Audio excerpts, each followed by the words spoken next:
It's interesting too, because when I had a physical issue a year ago where I had excruciating pain in my body, what happened was it felt like my skin all over my body was burned, was singeing, very hot. And the neurologist and everybody said it was probably in response to the pain. They said it's just your body's into an alarm alert mode. That's getting activated by this fear.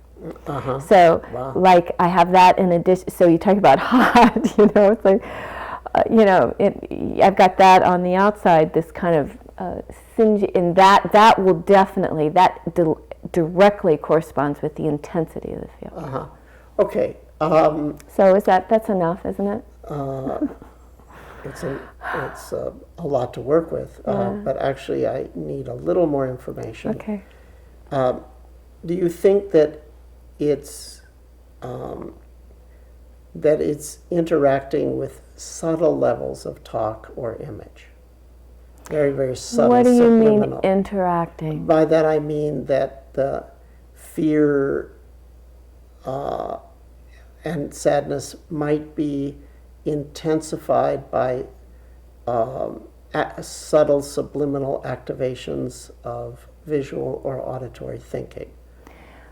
What I think is happening, and this is just having been working with it now for a while, I think it's like if there's a deck of cards that's all the images and thoughts that we have in a pool, that one hit something and it went down, and if there were like little shavings of metal, I'm sorry, I went back away from deck of cards, little shavings, all of those came up, and each one of those is an image, or it could be image or talk stuff, but it's just like, and so you might get little flicks like of popcorn, but it might not be enough to go, oh yes, that's what that's when I was 5. That's exactly what I mean. And when that comes up, it can poke.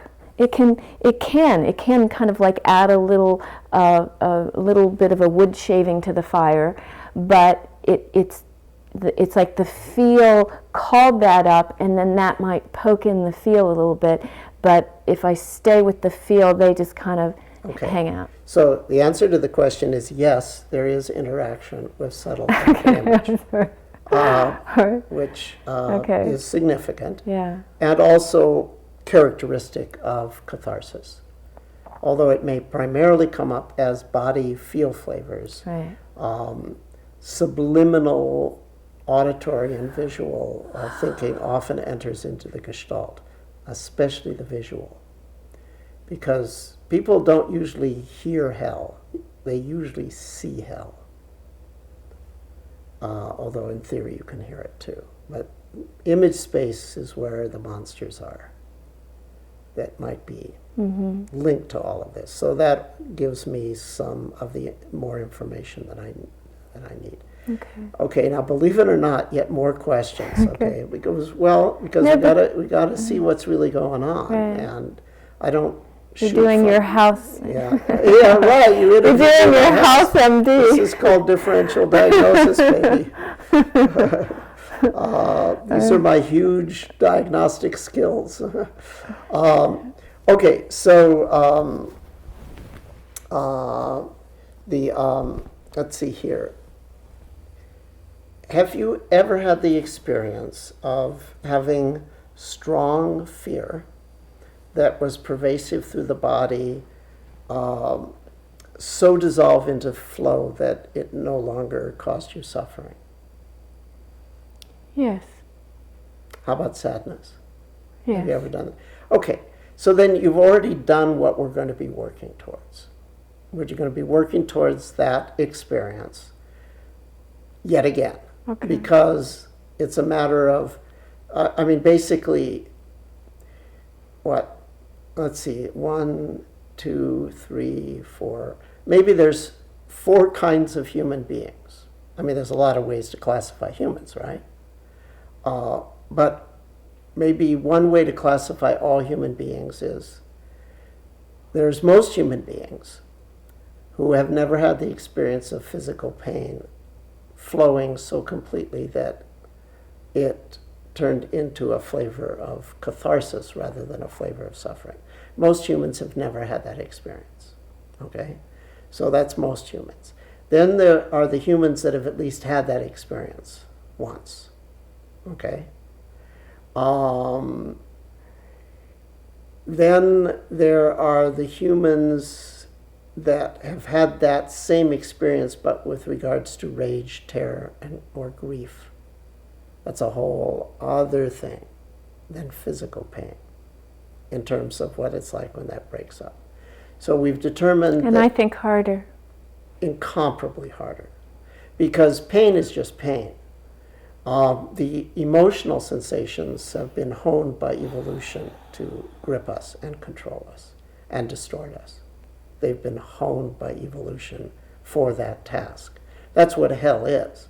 Hell is rage, terror, grief, shame flavors that have become so activated that they're able to convince you that not only will this be all you ever experience from now on, they're actually able to convince you that you never experienced anything else. They have that much distorting power so that it seems like eternal in both directions. That would be hell. Purgatory is when you've experienced those sensations enough that they can't cause that illusion anymore, but they're still there and you're working with them. And then the threshold between purgatory and heaven is when it turns into flow that we've been talking about. So believe it or not, one other question. Besides fear and sadness, are there hints of any other flavors in there? Like anger or shame? I've specifically? actually looked specifically for them. I think the shame flavor can, like if something happens in the external world that embarrasses me, I feel that shame, and that can trigger all this. You know, it's irrational. It's irrational. Is it part of the present gestalt, the shame flavor, or is it pretty much we're dealing with sad and had? If we call fear had. Just for alliteration. Sorry, I couldn't resist. I know, you go for it. Because there's mad, sad, glad, and had. You're changing my feel flavors here. Right. Don't worry, we'll get back. It's okay, they'll come back. We'll get back to hell soon. Okay, soon enough.